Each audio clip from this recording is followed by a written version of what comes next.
We all know about Pokemon, but कुछ Pokemon ऐसे हैं जो अपने फर्स्ट स्टेज में काफ़ी कम हैवी होते हैं, बट अपने सेकंड इवोल्यूशन में इतना ज़्यादा हैवी हो जाते हैं, इतने बड़े हो जाते हैं।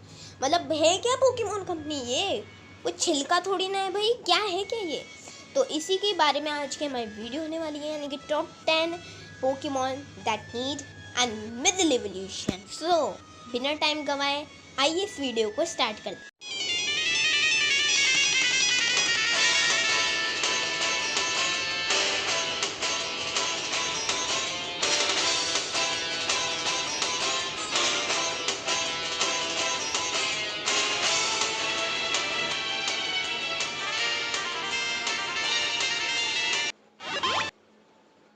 सो नंबर 10 पे आता है पैंचम। पैंचम एक फाइटिंग टाइप पोकेमॉन है जिससे इंट्रोड्यूस किया गया था कालो सीजन में, और ये पांडा पोकेमॉन के नाम से भी जाना जाता है।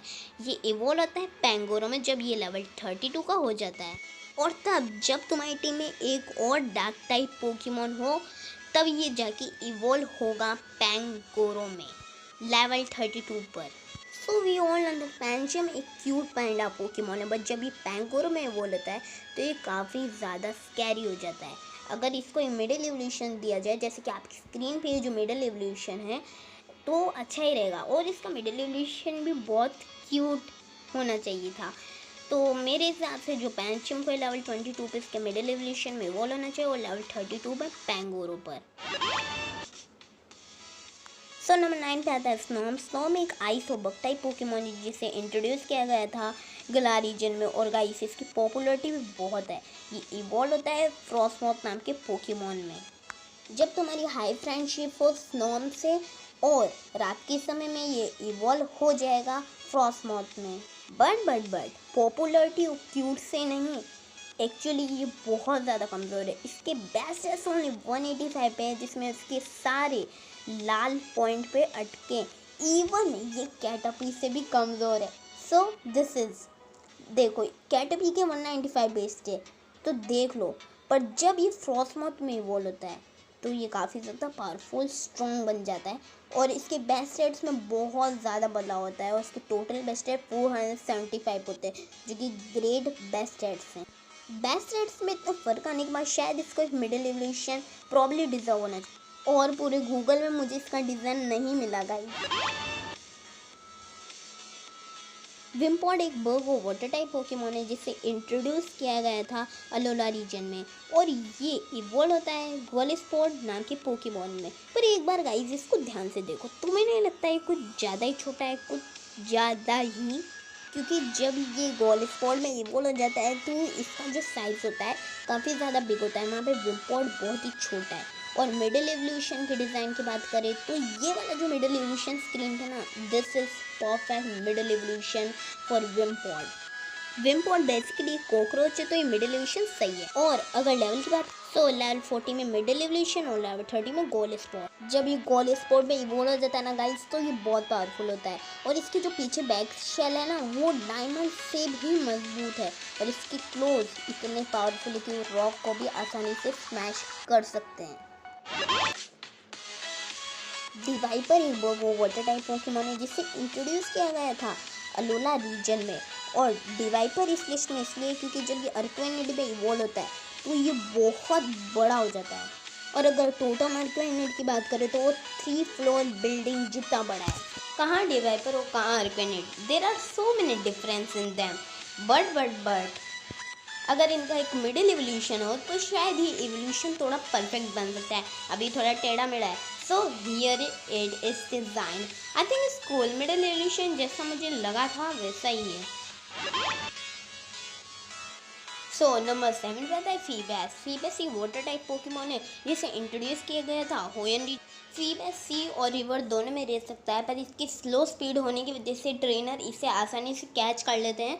पर सही बताऊँ ना तो ये रेयर है बहुत सारी गेम्स में। इसे मैजिक आप की कॉपी भी कहा जाता है क्योंकि ये दोनों बिल्कुल सिमिलर है। पहले मुझे लगा था कि फीबैस है ना वाटर स्टोन से इवॉल्व होता है माइलोटिक में, पर ऐसा कुछ भी नहीं है। फीबैस तब इवॉल्व होता है जब तुम उसे ट्रेड करते हो प्रिज्म स्केल देके, और प्रिज्म स्केल को फाइंड करना यहाँ बहुत ज़्यादा मुश्किल है, और तब ये इवॉल्व होगा माइलोटिक में।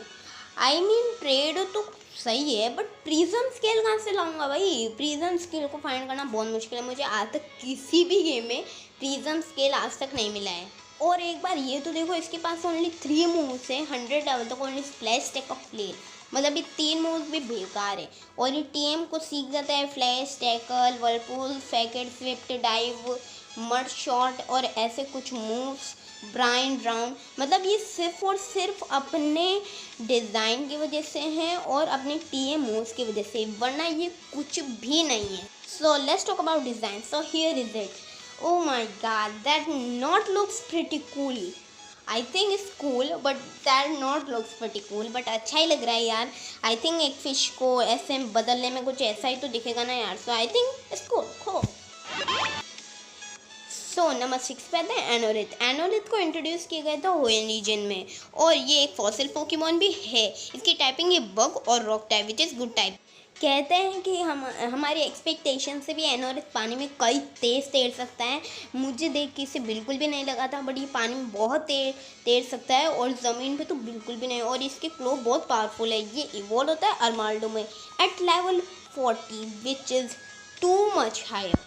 बट गाइस, तुमने कभी नहीं सोचा एनोलिथ जब इवॉल्व होता है तो काफ़ी ज़्यादा बिग हो जाता है? भाई मैंने तो ऐसा सोचा है। मुझे तो लगता है ये बहुत ही कमज़ोर है इसके फर्स्ट इवोल्यूशन में, सेकंड में अर्माल्डो में बहुत ही ज़्यादा ये स्ट्रॉन्ग और पावरफुल हो जाता है। तुम इसके मुंह से देख लो, वो तो अच्छे ही है यार, जैसे कि Fury Cutter, and the second is ancient power, and the third is rock blast which is very good move, and the last is exciser. तो ये तो काफ़ी अच्छे मूव से, पर ये थोड़ा सा टेढ़ा मेढ़ा है क्योंकि फर्स्ट एवोल्यूशन में बहुत कमज़ोर है। इससे तो भाई तुम एक्सपीरियंस शेयर दे के ट्रेन करो। So let's talk about it's design. So here is it. I think it's cool. I really like the middle evolution of that, it's really cool. So number 5 पे आता है वेनोनेट। वेनोनेट एक bug type Pokemon है जिससे हमें introduce किया गया था कैंटो रीजन में, और साथ ही साथ इससे कहा जाता है मौत पोकेमॉन। इसकी जानकारी में लिखा हुआ है कि वेनोनेट की आंखें एक रेडार की तरह काम कर सकती है और ये किसी को भी फाइंड कर सकती है। उजाले में आसानी से किसी को भी फाइंड कर सकती है अपनी आंखों की मदद से, very easily. So let's see moth evolve कैसे होते हैं। फर्स्ट वो लार्वा नाम के जीव में होते हैं, उसके बाद वो एक ककून जैसी चीज़ में बदल जाता है, आई डोंट नो, बट और थर्ड में वो बन जाता है मॉथ। बट नो, हमें वेनोनेट के पास तो बस 2 रूप हैं, वेनोमॉथ, वेनोनेट। इसके बाद ये इवॉल्व ही नहीं होता यार। What the fuck is that? अगर एक मॉथ 3 एवोल्यूशन में इवॉल्व हो सकता है तो हमारा वेनोनेट क्यों नहीं हो सकता? क्या एक वेनोनेट और वेनोमॉथ में क्यों यार? कम से कम वेनोनेट को बटरफ्ली की कॉपी भी कहा जाता है क्योंकि उनकी बहुत सारी चीज़ें सेम है, और लोगों का मानना है वेनोनेट बटरफ्ली में इवॉल्व होता है। चलो अब डिज़ाइन पे आता है। So here is design is perfect, perfect. I really love the design इन्हें जो बनाया है। तो नंबर 4 पे आता है टायरेंट। टायरेंट एक रॉक और ड्रैगन टाइप पोकेमॉन है जिसे इंट्रोड्यूस किया गया था कालोस रीजन में। ये एक फॉसिल पोकेमॉन है जो इवॉल्व होता है टायरेंटियम नाम के पोकेमॉन में। But wait a minute, how can baby dragon evolve into really big dragon? मतलब पोकेमॉन कंपनी हद दौड़ गई है। मुझे नहीं पता, पर मैं तो आरसीओ के एक इवोल्यूशन में नहीं बना सकते। बट कोई बात नहीं टायरेंट, मैं तेरे लिए एक इवोल्यूशन बनाऊंगा। बट बिफोर दैट देखते हैं इसकी कुछ जानकारी। सो अगर टायरेंट को कुछ चीज़ पसंद नहीं है तो उसके ऊपर हमला कर देता है अपने जबड़ों से और वहाँ से भाग जाता है वाइल्ड में। और इसके अटैक्स की बात करें तो वो है अर्थक्वेक एंड ड्रैगन क्लॉ। तो अब बात करें तो इसकी डिज़ाइन की। सो आई थिंक इससे भी अच्छा बन सकता है, हाँ, बट आई थिंक इसको वैसे भी यार अब कर ही जा सकते हैं। आई थिंक इसको हो। सो नंबर 3 पे आता है स्कॉर्पी। स्कॉर्पी एक बग और पॉइजन टाइप पोकेमॉन है जिसे इंट्रोड्यूस किया गया था हमारे सिनो रीजन में। ये अटैक करने के लिए अपनी टेल को यूज़ करता है, और अगर इसका अपोनेंट इसकी टेल में फंस जाता है तो ये उसे पॉइजन कर देता है और धमाकेदार हमला कर देता है। और ये एनिमे में बहुत ही कमज़ोर बताया गया है, और ये इवॉल्व होता है रैपियन नाम के पोकेमॉन में।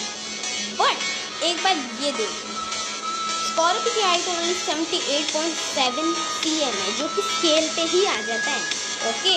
और हमारे ड्रेपियन के 1.3 metre, it's not too big, but look यार दोनों में कितना डिफरेंस है यार। ड्रैगन इतना पावरफुल और स्कॉर्पियो देखो तो कितना छोटा है यार। ड्रैगन को तो एनिमे में बहुत ही पावरफुल बताया गया है, पर स्कॉर्पियो को उतना पावरफुल नहीं बताया गया है एनिमे में। तो यार ऐसा क्यों, दोनों को बराबर बताना चाहिए ना। Anyway let's talk about this design. So there we go, oh my god, it kind of looks sick और not, I think it's good.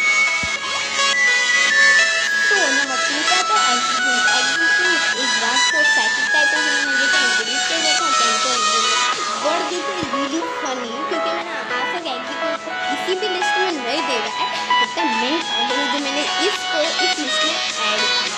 The reason to add execute in this list because of its evolution executor, वो काफी बड़ा है, जैसा tree दिखने वाला Pokemon है। इस अम्ब्रेला के ऊपर सबसे इवॉल्व होने लग गया ट्री में। It's not possible man, doesn't fear, are you serious Pokemon company? मैंने ऐसा तो कभी नहीं देखा है। और अलोला एग्जीक्यूटर की तो बहुत जरूरत है। कहते हैं कि अगर एग्जीक्यूटर को कभी भी रिकमेंड हो जाए तो अगले दिन वो एक नया आ जाएगा। मतलब वाह पोकेमॉन कंपनी, वाह क्या बात है, ये भी क्या है क्या ये। मतलब अगर कोई अंडे खाता होगा ना तो उसे ना एग्जीक्यूट को खाना चाहिए, क्योंकि अगले दिन तो वैसे भी नया आ जाएगा, तो फिर प्रॉब्लम क्यों, वेस्ट भी करते। This is serious concept, but let's talk about our execute design. So there we go, oh my God, it's so funny. But कर भी क्या सकते हैं, अब एगू को हैज तो होना ही होगा ना। So I think this is knights, और ये रहा हमारे अलोलन एग्जीक्यूट का design. Oh my god. So number 1 पे वो है आता जिसे पोकेमॉन एनिमे में खाया जाता, the world most strongest Pokemon Magikarp. कहते हैं कि मैजिकार्प दुनिया का सबसे कमज़ोर पोकेमॉन है और वीकेस्ट भी, और ये सिर्फ पानी में भी नहीं तैर सकता, कुछ भी नहीं कर सकता, बस ये स्प्लैश ही करता रहता है और एकदम बेकार है।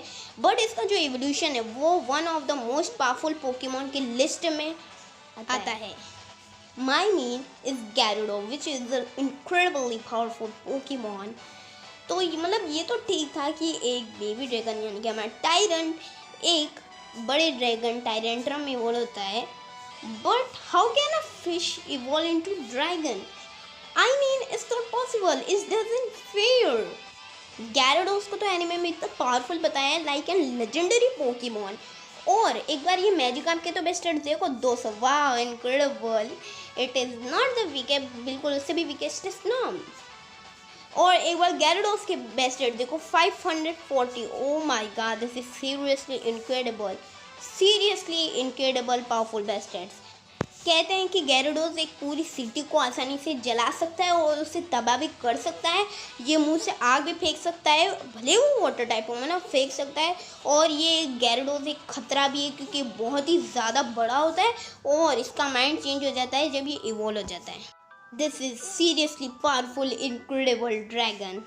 But let's talk about our Chota Magikarp design. So there we go. Oh my god, that not looks pretty cool. I'm not gonna lie, because देखो एक बार ये मिडिल इवोल्यूशन हम कुछ कर भी नहीं सकते यार। अब फिश ड्रैगन में तो इवॉल्व नहीं हो सकता, ऐसा ही दिखेगा ना। So I think it's cool. And ये बनाया डेविन आर्ट ने। Oh I love this design. But कुछ सिमिलरिटी भी मिलनी चाहिए अगर मिडिल इवोल्यूशन हो। But I think it's really cool. Really like the DeviantArt design. Alright, so यही थी आज की हमारी list. I hope you like that. भाई मुझे तो बड़ा मज़ा आया। अब यार लिस्ट तो लंबी है बट अच्छी भी तो होगी ना यार। तो जो भी हमारे चैनल पे नए हो हमारे चैनल को सब्सक्राइब कर दो और लाइक कर दो वीडियो को यार। अब देखो यार मेहनत तो लगती है यार। अब मैंने टॉप 10 बनाई है तो टाइम तो लगेगा ना यार। थोड़ी बहुत इन्फॉर्मेशन दी जिसमें भी इतनी बड़ी वीडियो हो गई। But anyway, this is it. I'm gonna meet you next video. Till then, bye.